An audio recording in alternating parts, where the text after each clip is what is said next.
नमस्कार, आप जुड़ रहे हैं घुश्मेश्वर गाथा से। मैं हूं आपके साथ हरीश पाराशर। आज के अध्याय में सुनिए पीपल के प्राचीन पेड़ का महात्म्य।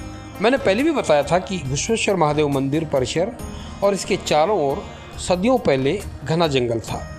मंदिर के जो गर्भगृह है उसके चारों ओर कंडीर के घने पेड़ थे, तो परिसर के बाहर नीम के पेड़। यहाँ जो घुश्मेश्वर उद्यान है वो तो पिछले 2-3 दशक की मेहनत का नतीजा है, लेकिन घुश्मेश्वर महादेव मंदिर जो परिसर में न केवल देवी देवता बल्कि वृक्ष भी हमेशा पूजनीय रहे हैं। परिसर में जो पीपल का पेड़ है करीब 150 साल उसको हो गए और लोगों की आस्था का केंद्र बना हुआ तब से। और जो पीपल का पेड़ है हम जानते हैं कि उसके प्रति आस्था सबकी शुरू से ही रहती है।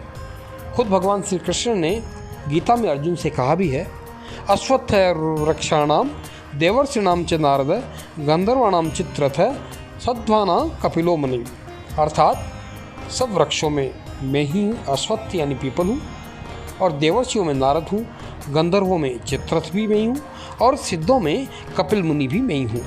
इससे पीपल के महत्व का अंदाज़ा आप लगा सकते हैं। मान्यता ये भी है कि पीपल के मूल में ब्रह्मा जी और मध्य में विष्णु तथा अग्रभाग में शिव जी विराजित रहते हैं। वैसे भी पेड़ पौधों को भारतीय परंपरा में देवताओं का रूप मानकर ही पूजा जाता रहा है। सनातन मान्यताओं के हिसाब से सभी जीव जंतुओं और वनस्पतियों को विशेष महत्व दिया गया है।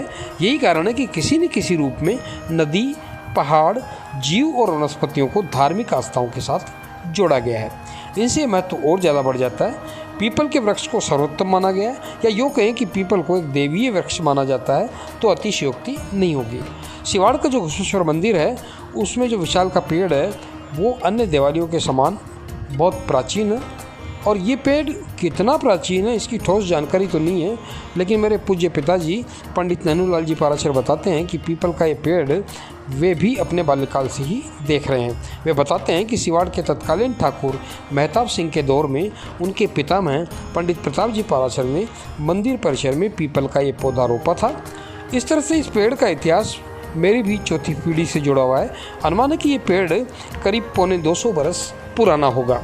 पीपल के इस पेड़ की आज भी लोग श्रद्धाभाव से पूजा करते हैं। बुजुर्ग बताते हैं कि वर्ष 1900 ईस्वी में जब प्लेग की महामारी का प्रकोप फैला था तो यहाँ काफ़ी साल तक प्लेग रहा और प्लेग से भयभीत लोगों ने गांव छोड़ दिया था।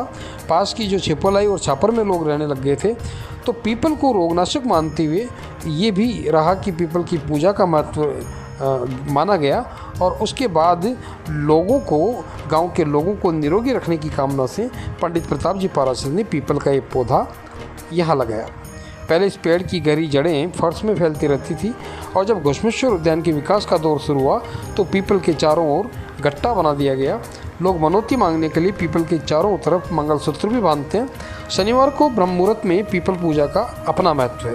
आज के दौर में मंदिर का स्वरूप कुछ और हो गया, लेकिन इससे पहले पीपल के पेड़ के समीप ही मंदिर का कंगूरेदार परकोटा होता था।